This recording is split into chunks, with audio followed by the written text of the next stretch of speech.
So in this video, I want to go over a couple of steps from the assignment on creating an index. So an index is usually at the end of the document, and it includes where there are certain words that have appeared in the document, and it will give you the page numbers for where those words have appeared. It's sort of like a glossary.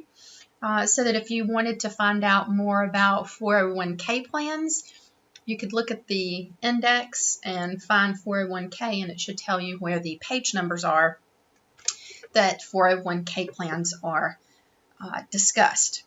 So in the assignment, we're going to mark the index entries. So you have to do that first. You have to mark the words that you want to appear in the index. And then you'll create the index, and it will automatically generate that based on the words that you have marked.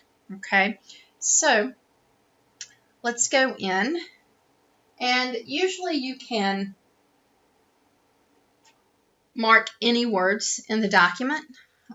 So if the word contribution appears multiple times, you only need to select it once somewhere in the document, and then it will find all of the other instances of that word. So you don't have to do it for every instance of that word.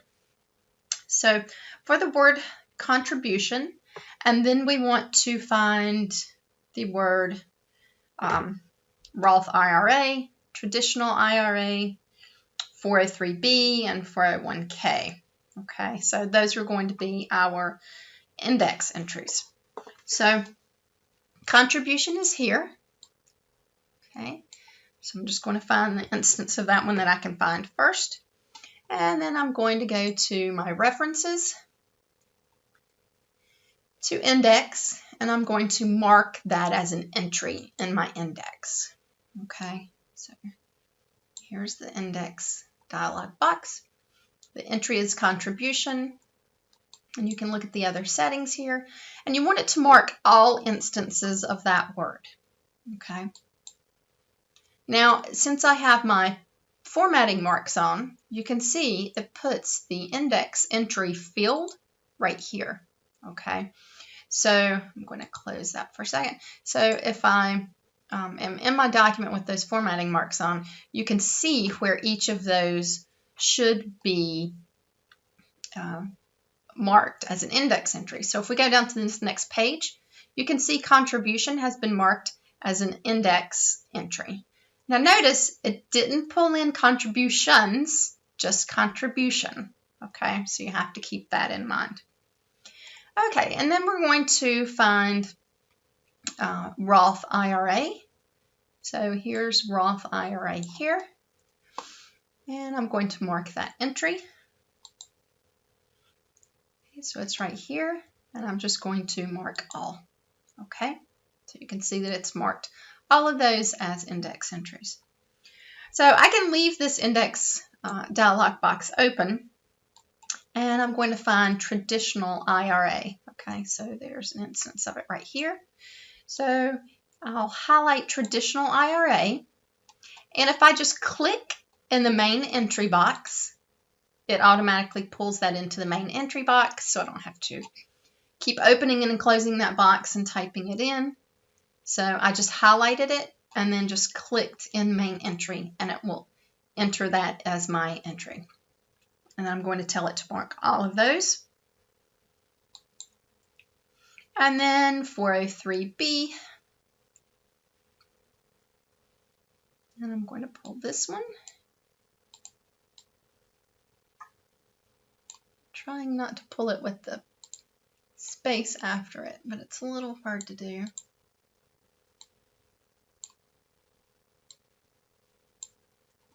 Okay, so I'm going to click here. I'm going to go after it and just make sure there's no space after that. And then I'll mark all. And the last one is 401k. So you can see it's pulling in all of those instances. So I'll just go right here to 401k. I have to click a couple of times there to get it to recognize it. And then I'm going to point in the main entry. and then mark all. Okay. Now, what I want you to do is set a cross-reference within the indexes to where I want to select the first occurrence of the word deduction and set a cross-reference for that so that if someone looks up the word deduction, it will say see contribution. Okay, so if you're not sure where the first instance of deduction is, you can just go up and you can do a find.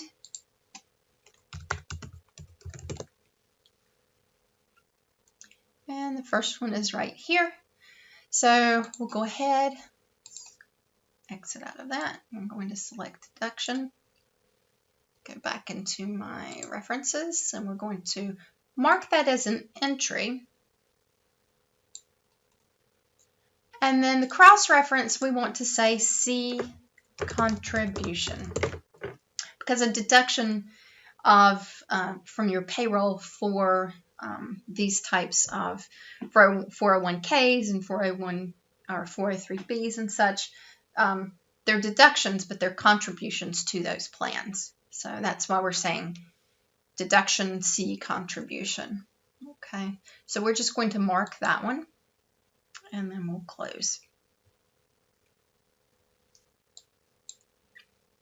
Now, it does say to go into the document and try to find all of those to make sure that everything has been marked, but I'm not going to worry about that. I would submit it for grading to my lab IT and see how that works, and then go back and find any that it might not have marked. Okay, so I'm going to turn my formatting marks off now just so that I don't have all of that. That makes it look busy. So now we're at step number 16, and we're going to add an index on a blank page at the end of the document. So we're going to go to the end of the document. We're going to insert a blank page. I'm just going to do Control End, and we're going to use the classic format for the index. So we're going to insert index, and it will give you a preview here. You can use the different types. So there's fancy, modern. So we're going to use classic. Now notice you can have, multiple columns, aligning page numbers and so forth. So we want to go ahead and insert that. And you can see that it has added all of our items there. One thing I don't like is it should have a title at the top. I would move this down and add a title that says index at the top. So it's not asking you to do that, and we won't, but normally you would want a title at the top that says index. But you can see it's got, for each one that we marked as an entry, it's got the different page numbers where that term is discussed. Okay, so if I wanted to look up deduction, it says see contribution. Okay, so I'll look at contribution, and it's on these pages. Okay, so in that case, you are able to see the index. Okay, and we're not going to worry about some of those page numbers, just like we didn't worry about it with the table of contents a little bit ago. Okay, so I'm going to save that. And in the next video, I will talk about inserting the page numbers, or I'm sorry, inserting footers with page numbers and not displaying those on the first page. Okay. So that will start with step number 17.